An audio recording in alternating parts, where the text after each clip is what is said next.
जय महाकाल दोस्तों, मैं महाकाल वॉरियर से प्रशांत शर्मा। आज एक ऐसी अद्भुत कहानी लेकर आया हूँ आपके सामने कि जिसको सुन के आपके रोंगटे खड़े हो जाएंगे। हम ये कहते हैं कि साहब भगवान नहीं है, कुछ लोग कहते हैं, कुछ लोग कहते हैं नहीं। ठीक है, अच्छा हुआ तो भगवान ने किया, बुरा हुआ तो भगवान ने किया। हम खुद को कभी दोष नहीं देते, हमेशा सारा दोष जो डालते हैं भगवान पर डालते हैं।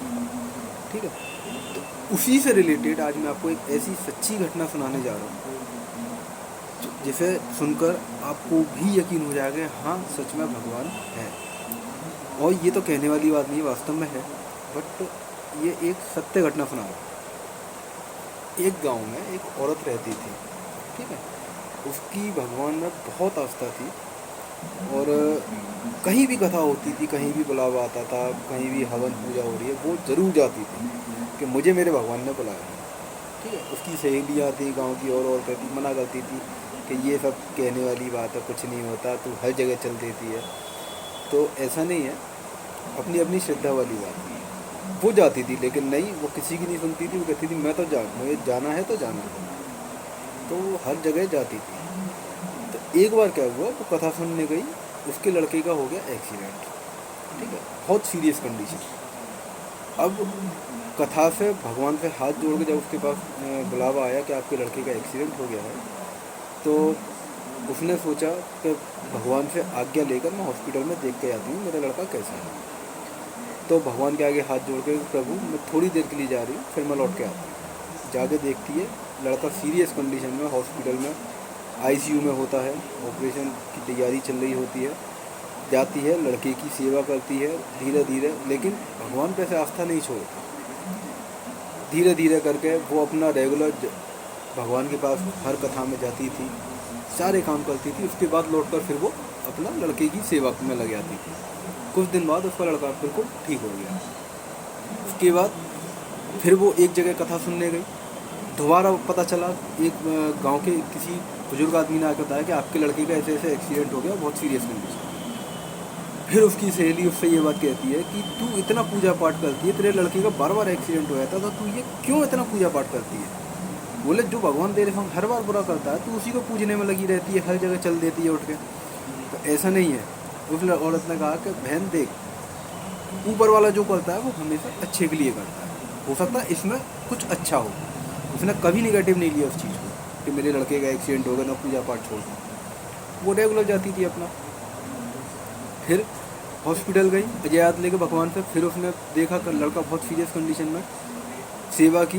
कुछ टाइम बाद, महीने 2 महीने बाद लड़का बिल्कुल ठीक हो गया, फिर अपना काम धंधा करने लगा। उसके बाद फिर वो एक जगह भोलेनाथ की कथा हुई, वहाँ गई तो पता चला कि फिर एक बुजुर्ग आदमी आके कहते हैं कि आपके लड़के का एक्सीडेंट हो गया, सीरियस कंडीशन। इस बार उसकी सहेली कहती है कि तुझे मैं 3 बार बोल चुकी हूँ, तेरे समझ में नहीं आता, तू हर समय पूजा पाठ में लगी रहती है। जे भगवान बार बार तेरे लड़के का एक्सीडेंट कर देता है तो उस भगवान को क्यों पूछती है? वो औरत फिर कहती है कि हो सकता है इसमें उन्होंने कुछ अच्छा सोच रखा हो, तू हमेशा उल्टा क्यों बोलती है? उसने अपनी सहेली से बोला। फिर वो गई भाग के, लड़के की सेवा की, लड़का ठीक हो गया। लेकिन इस बार उसकी सहेली ने कहा कि देख, तू मेरी तो मानती नहीं है, एक काम कर, मुझे अपने लड़के की कुंडली दे, मैं अपने गुरुजी को दिखाऊंगी कि ऐसा क्यों होता है बार बार। तो उसने हंस के कहा, मुझे मेरे भगवान पे, मेरे भोलेनाथ पे पूरा भरोसा है। ठीक है, तू अपनी तसल्ली के लिए अगर ले आना चाहे कुंडली तो ले जा, बट अगर तू ये कहेगी कि मैं पूजा पाठ छोड़ दूँ, जाना छोड़ दूँ, वो मैं नहीं कर सकती। वो मैं रेगुलर अपना पूजा करूँगी, क्योंकि मुझे अपने ईश्वर पर पूरा भरोसा है, पूरी आस्था है। तो जब उसकी सहेली उस कुंडली को लेकर उस पंडित के पास जाती है अपने गुरुजी के, तो गुरुजी जैसे ही कुंडली हाथ में लेते हैं, तो गुरुजी के मुँह से एक ही शब्द निकलता है, ये किस मरे हुए व्यक्ति की कुंडली तू मेरे पास लेकर आई है? आश्चर्य हो रहा है ना सुन के आपको, बट ये सच्ची घटना सुना रहा हूँ मैं। तो वो कहती है कि नहीं गुरुजी, ये तो जिंदा है, मेरी सहेली का लड़का है, मैं तो इसलिए कुंडली लाई हूँ, बार बार इसका एक्सीडेंट हो जाता है। तो गुरुजी के पैरों तले ज़मीन खिसक जाती है कि ये मैं मानने को तैयार ही नहीं हूँ कि ये लड़का जिंदा है, क्योंकि इस लड़के की मृत्यु आज से 5 साल पहले हो चुकी है। अब ये बातें सुनकर जैसे आपको रोंगटे खड़े हो रहे हैं, ऐसे ही उसकी सहेली के भी रोंगटे खड़े हो गए कि ये लड़का मेरी आंखों के सामने रहता है, मेरी फ्रेंड का लड़का है, मेरी सहेली का लड़का है, ये तो जिंदा है। तो वो गुरुजी फिर जब कुंडली देखते हैं तो गुरुजी केवल एक बात कहते हैं कि इस लड़के की मृत्यु 5 साल पहले हो चुकी है, और जैसा कि तू मुझे कह रही है मुझे यकीन नहीं हो रहा कि ये लड़का जिंदा है।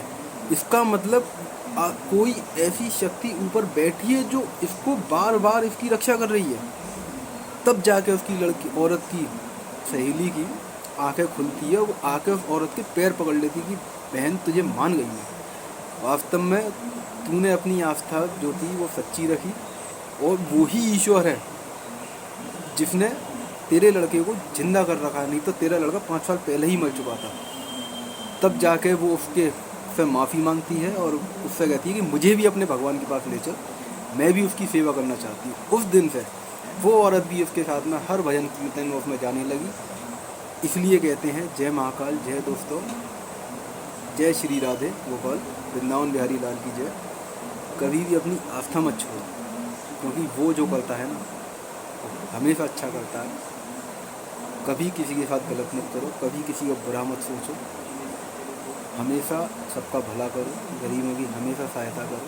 आप अगर अच्छे हो तो सब अच्छा है, और वो हमेशा आपका साथ देगा। जय महाकाल।